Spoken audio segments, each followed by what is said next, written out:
Hi, Deanna. Hi, Kathy. It's Kathy and Deanna from K2OH Solutions. Hello. Welcome to the new year, 2022. Hey, we were just visiting a little bit and observing as we move into a new year. Both organizations and people at this time of year typically talk about new goals or new intentions.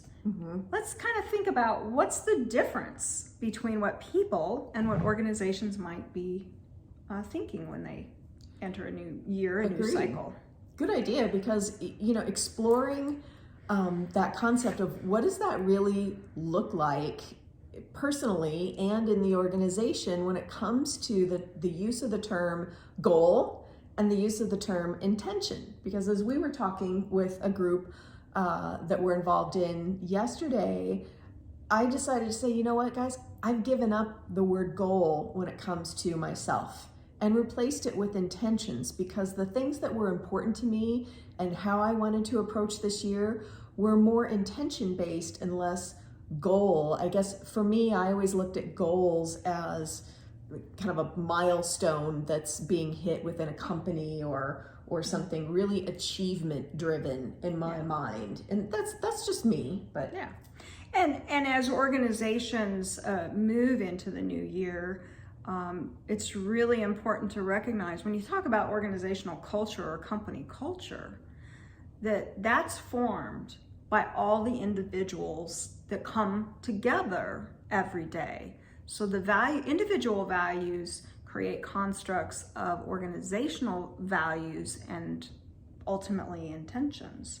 Absolutely. Well, and obviously, as Kathy mentioned, companies have goals, right? We want to sell this much product. We want to hit this kind of, numerical milestone or launch something. And those are all goals necessary for the growth and the flourishing of a company at one level. But my question, I guess, to all of you out there is have you asked your team members what their personal goals are for the year? And if you have you considered that maybe there's a difference between a goal and an intention? For me, a goal is I would like to lose 20 pounds. I would like to save X amount of dollars. That's a goal, right? That I can chunk down.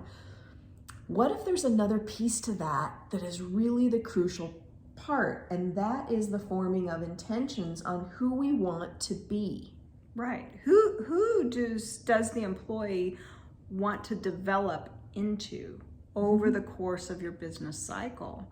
So to say, even if you mutually set your unit or your organizational goals for the year, like so much sales or so much contacts or so much expansion, if your staff or your employees are only thinking about their individual contribution to that bottom line, what is that reinforcing in them? Yes. Is it really where you want to be versus maybe it's their skills around people and relationships that's the intention?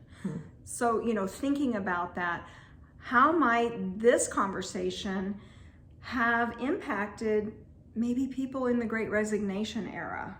And that's a perfect example, I think, because at least the stories that I read and come across, most of those that are leaving during this Great Resignation, it seems to be because there's a disconnect between who they're working for, the employer, the organization, and the fact that they're wanting to become something that doesn't allow them to in that environment. So they're out searching for that environment that aligns with who they're going to become, and that's all about intention. Right.